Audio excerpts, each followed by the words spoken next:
విఘ్నేశ్వర షణ్ముఖ పార్వతీ సమేత పరమేశ్వరాయ నమః. శనిగ్రహ స్థాన మార్పు మార్చి 29వ తేదీన శనిగ్రహం స్థాన మార్పు అంటే కుంభంలో సంచరిస్తున్న శని గత 2.5 సంవత్సరాలుగా కుంభంలో సంచరిస్తున్న శని మీనంలోకి ప్రవేశిస్తుంది. ఈ మీనంలోకి ప్రవేశించడంతో చాలా రాశుల వారికి శని ప్రభావం పోయి అదృష్టం పట్టబోతోంది. కొన్ని రాశుల వారికి ఏలినాటి శని మొదలవబోతోంది, కొన్ని రాశులకి అర్ధాష్టమ శని మొదలవబోతోంది, కొన్ని రాశులకి అష్టమ శని మొదలవబోతోంది. ఏ రాశులకి ఏలినాటి శని, అర్ధాష్టమ శని, అష్టమ శని అయిపోతుంది, ఏ రాశులకి మొదలవుతుందో చూద్దాం. కుంభంలో సంచరిస్తున్న శని మీనంలోకి ప్రవేశించడం ద్వారా మకర రాశి వాళ్ళకి ఏలినాటి శని పూర్తి అయిపోతుంది. అంటే ఇప్పటి వరకు 7.5 సంవత్సరాలుగా చాలా రకాలుగా ఇబ్బందులు ఫేస్ చేశారు వీళ్ళు. ఈ శనిగ్రహ స్థాన మార్పుతోటి వీళ్ళకి ఏలినాటి శని పూర్తి అయ్యి అదృష్టం పట్టబోతోంది. తర్వాతది కుంభరాశి. కుంభరాశి వాళ్ళకి 2.5 సంవత్సరాలుగా ఏలినాటి శని జరుగుతోంది. కుంభరాశి వాళ్ళకి 5 సంవత్సరాలుగా ఏలినాటి శని జరుగుతోంది. ఈ శనిగ్రహ స్థాన మార్పుతో ఇంకా 2.5 సంవత్సరాలు ఏలినాటి శని ఉంటుంది. అంటే కుంభరాశికి 5 సంవత్సరాలు జరిగి చివరి 2.5 సంవత్సరాల్లో ఉన్నారన్నమాట. ఈ ఇబ్బందులు ఏవైతే ఉన్నాయో, ఈ 5 సంవత్సరాల నుంచి ఉన్న ఇబ్బందులు ఏమైతే ఉన్నాయో ఇవన్నీ తగ్గుముఖం పడతాయి. పూర్తి అవ్వలేదు, తగ్గుముఖం పడతాయి. ఇంకా కుంభరాశి వాళ్ళకి 2.5 సంవత్సరాలు ఉందన్నమాట. తర్వాత మీనరాశి.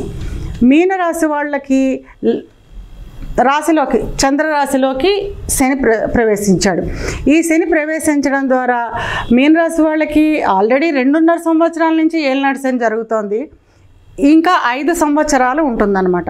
గత 2.5 సంవత్సరాలుగా ఏ ఇబ్బందులు అయితే ఉన్నాయో అవన్నీ కొంచెం ఎక్కువయ్యే అవకాశం ఉంటుంది. ఈ ఏలినాటి శని ప్రభావంతో శారీరక అలసట ఎక్కువ అవుతుంది, శారీరక శ్రమ, మానసిక ఒత్తిడి అధికమవుతాయి అన్నమాట. ఈ 2.5 సంవత్సరాలు వీళ్ళు తప్పకుండా శనికి పరిహారాలు, శాంతులు చేయించుకోవాల్సిన అవసరం అయితే ఉంది. తర్వాత మేషరాశి. మేషరాశి వాళ్ళు ఎంతో కాలంగా చాలా ఆనందంగా ఉన్నారు. ఇప్పుడు శని ప్రభావం మొదలవుతోంది.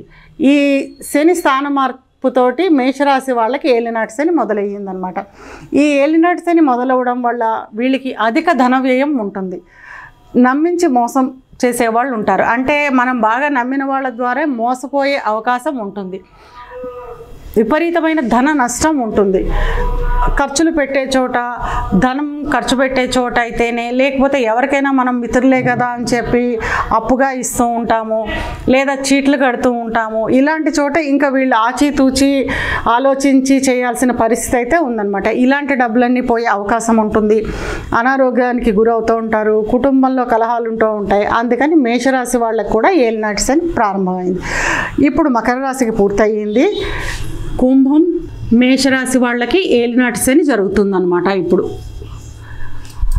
తర్వాత అష్టమ శని. ఏ రాశులకి అష్టమ శని జరుగుతోంది, ఏ రాశులకి అష్టమ శని పూర్తయింది అంటే మన రాశి నుంచి 8వ ఇంట్లో శని ప్రవేశించే కాలాన్ని అష్టమ శని అంటాం. కర్కాటక రాశి వాళ్ళకి అష్టమ శని పూర్తయిందనమాట. ఈ అష్టమ శని కాలంలో ఎలా ఉంటుంది అంటే ఆకస్మిక ధన నష్టాలు, ఆకస్మిక అనారోగ్య సమస్యలు ఉంటాయన్నమాట. వీళ్ళు 2.5 సంవత్సరాలుగా ఇలాంటి ఇబ్బందులన్నీ ఎదురు చూసి ఫేస్ చేస్తూ ఉన్నారు వీళ్ళు. కనుక వీళ్ళకి అదృష్టం పట్టబోతోంది. ఈ అష్టమ శని పూర్తి అవుతుందన్నమాట.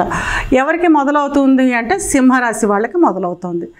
రేపు శని స్థాన మార్పు వల్ల సింహరాశి వాళ్ళకి అష్టమ శని మొదలైంది. ఈ అష్టమ శని కాలంలో ఎలా ఉంటుందంటే ఆకస్మిక ధన నష్టాలు, అధిక ధన నష్టాలు. మనం అనుకోని రీతిలో ధన నష్టం, అరే మనకు తెలుసున్నవాడే కదా అని ఎవరికో మనం డబ్బులు ఇచ్చుంటాం, అవి మన చేతికి రాకుండా పోవచ్చు. మనకు బాగా కావాల్సిన వాళ్ళు కదా అని ఏదో మాట సాయం చేస్తాం, వాళ్ళు మన మోసం చేసి ఆ విధంగా కూడా మనకి ధన నష్టం రావచ్చు. ఆకస్మిక అనారోగ్య సమస్యలు అంటే మనం చాలా ఫిట్గా ఉన్నాం, చాలా హెల్తీగా ఉన్నాం అనుకున్నా కూడా సడన్గా అనారోగ్య పాలవుతూ ఉంటాం అన్నమాట. కనుక ఈ విషయంలో కొంచెం జాగ్రత్త వహించి, ఆరోగ్యం విషయంలో, ధనం విషయంలో జాగ్రత్త వహిస్తూ ఉండాలి. వీళ్ళు జాగ్రత్తగా ఉండాలి సింహరాశి వాళ్ళు. తర్వాత అర్ధాష్టమ శని. అర్ధాష్టమ శని అంటే మన చంద్రరాశి, మన జాతక చక్రంలో చంద్రుడు ఎక్కడున్నాడో అక్కడి నుంచి 4వ రాశిలో శని ప్రవేశించే కాలాన్ని అర్ధాష్టమ శని అంటారు. ఇప్పుడు అర్ధాష్టమ శని ఎవరికి అయిపోయిందంటే నిన్నటి దాకా వృశ్చిక రాశి వాళ్ళకి, అంటే మార్చి 29 వరకు వృశ్చిక రాశి వాళ్ళకి అర్ధాష్టమ శని ఉంది.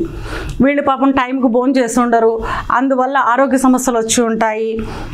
ఇంటి పట్టున ఉండకపోవడం, ఉద్యోగ నిమిత్తం అయితేనే ఊళ్ళకి క్యాంపులకి తిరుగుతూ ఉంటారు కదా, అట్లా తిరుగుతూ ఉండొచ్చు. వీళ్ళకి సరైన తిండి నిద్ర ఇంటిలో ఉండకపోవడం, అంటే అకాల నిద్ర, అకాల భోజనం, ఇలాంటి ఫలితాలన్నీ ఉంటాయి. దీనివల్ల అనేక విధాలైన అనారోగ్యాలు కూడా కలిగి ఉంటాయి. ఆటోమేటిక్గా మనం సమయానికి భోజనం చేయట్లేదు, నిద్రపోవట్లేదు అంటేనే సమస్యలు మొదలైపోతాయి కదా, గ్యాస్ట్రిక్ ట్రబుల్ అని ఇంకా రకరకాలుగా అలాంటి ఇబ్బందులన్నీ కలిగి ఉన్నాయి వీళ్ళకి గత 2.5 సంవత్సరాలుగా. ఇప్పుడు ఈ శనిగ్రహ మార్పుతో వీళ్ళకి అర్ధాష్టమ శని పూర్తయింది. ఎవరికి మొదలైంది అంటే ధనురాశికి మొదలైంది అనమాట. ధనురాశి వాళ్ళకి 4వ ఇంట్లో శని, ఇక్కడి నుంచి ధనురాశిది కదా, ఇక్కడి నుంచి 4వ ఇంట్లో శని ప్రవేశిస్తున్నాడు. ఈ 2.5 సంవత్సరాలు ధనురాశి వాళ్ళకి అర్ధాష్టమ శని ఉంటుందన్నమాట. ఈ అర్ధాష్టమ శని కాలంలో కొంచెం జాగ్రత్తగా ఉండడం, అంటే టైం మెయింటైన్ చేయడం, టైం ప్రకారం భోజనం చేయడం, లేదా టైం ప్రకారం నిద్రపోవడం, ఇలాంటివి ఉండడం వల్ల కొంచెం హెల్త్ని ఆరోగ్యాన్ని కాపాడుకోగలుగుతారు. శని అంటేనే కుటుంబ సమస్యలు, అధిక ధన వ్యయం, అనారోగ్యం. ఈ శనులు ఎవరికైతే ఉన్నాయో, ఏలినాటి శని, అష్టమ శని సింహానికి ఉంది కదా, అష్టమ శని సింహానికి, అర్ధాష్టమ శని ఏమో ధనుసు రాశికి. వీళ్ళందరూ ఎవరైతే ఉన్నారో వీళ్ళు చక్కగా ప్రతి సంవత్సరం శనికి శాంతి చేయించుకోవడం అంటే జపం, హోమం, దానం, తర్పణం.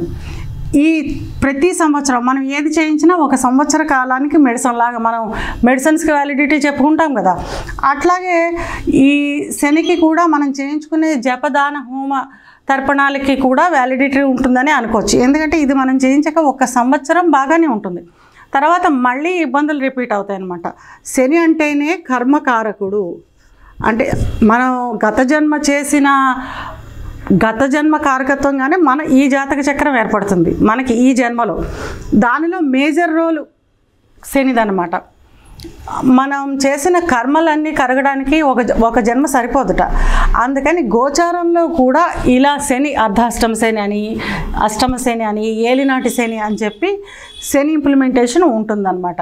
కనుక దీనికి జపహోమ దాన తర్పణాలు చేసుకుంటూ చిన్న చిన్న పరిష్కారాలు, శనికి ఇదొకటే కాకుండా చాలా విధమైన పరిష్కారాలు ఉంటాయి. అలాగే మనం చేసుకోగలిగిన పరిహారాలు చేసుకుంటూ జాగ్రత్తగా దైవభక్తితోటి ఉంటూ మనకి ఏ ధన వ్యయం అయితే ఉందని చెప్తున్నామో, శని ఏ రకమైన శని ఉన్నా, ఏలినాటి శని అవని, అర్ధాష్టమ శని అని, అష్టమ శని అవని, విపరీతమైన ధన వ్యయం ఉంటుంది అందరికీ. ఈ ధన వ్యయాన్ని మనం మంచికి ఖర్చు పెడదాం. ధార్మిక కార్యక్రమాలకి, గుడికి వెళ్ళడానికో, గోపురానికి వెళ్ళడానికో, లేకపోతే ధన వ్యయం అనేది తథ్యం, ఇది అవ్వక తప్పదు, అవుతుంది. కాబట్టి దీన్ని మంచి కార్యాలకి వాడదాం, మనకి శనికి పరిహారంగా వాడదాము. అప్పుడు శనిని మనం తట్టుకునే ఇబ్బందులతోటి జాగ్రత్తగా ఈ శని ఉన్న కాలాన్ని జాగ్రత్తగా గడపగలుగుతాం మనం.